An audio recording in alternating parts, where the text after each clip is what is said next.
All right, so we're taking apart the passenger door here, just getting the panels and stuff off so I can get the door handles out as well as the moldings.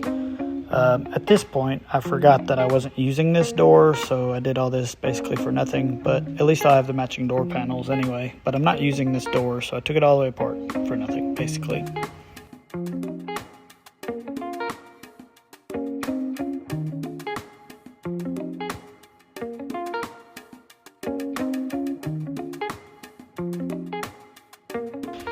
Now we're getting to the inside, taking the seats out so that I can take the quarter trims off.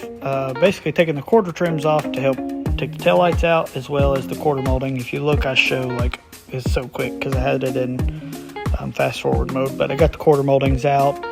That's all basically I'm doing right here. Get the quarter trim off. Then we go to the driver's door. I am using the driver's door, so took it all the way apart. The door handles are always a pain in the butt to get off, so it took a couple minutes to get the door panel and stuff off. What's weird is wagons, I can get to the clips, but the hatchbacks, I guess, at least they just slide off. So the outside molding just slides off. So first time I've done that, it worked pretty good and I didn't damage it. So I feel good about that. But you can see the quarter moldings are removed. Here's where I'm fighting with the door handle, but finally got it. And I'm just jamming, you know. Take the seals out here. I'm taking the rear trim off, taking the taillights out. I got the 2 inside bolts for the rear bumper.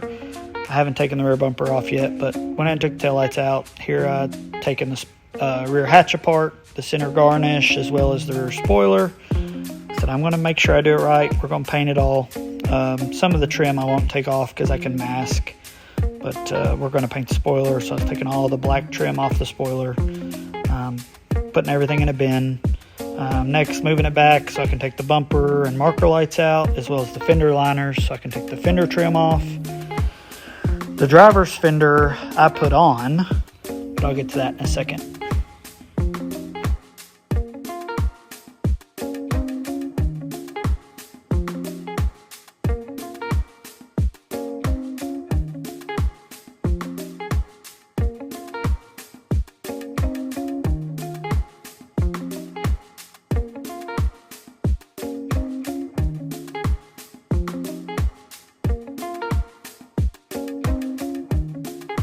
The driver's fender I put on, it had a new fender that someone had just spray painted, but it just wasn't right because it was spray paint. So I just wanted it for temporarily while I was driving it, to have a nice colored fender, but I'm going to put the other fender back on it because this one is rusty. You might be able to see it in the one video.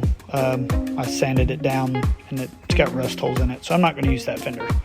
But just wanted to show taking the fender liners and stuff out. That's me looking at the rust. Put the wheels on. Tear down. Still got to do the roof moldings, the back bumper, swap out the back wheels. I'm going to do that right now. I need to remove the rear wiper. I forgot that I'm swapping this door. It's got a bunch of dents along the bottom, which could fix, but I've got a nice door, so I'm going to use it. And this fender's got a couple dents, and the hood's got a couple dents. That quarter's got a nice little dent right there. But we're going to push it all out, make it look good, but shoot, that ain't bad time knocking it out. So hopefully sanding it and everything goes just as smooth.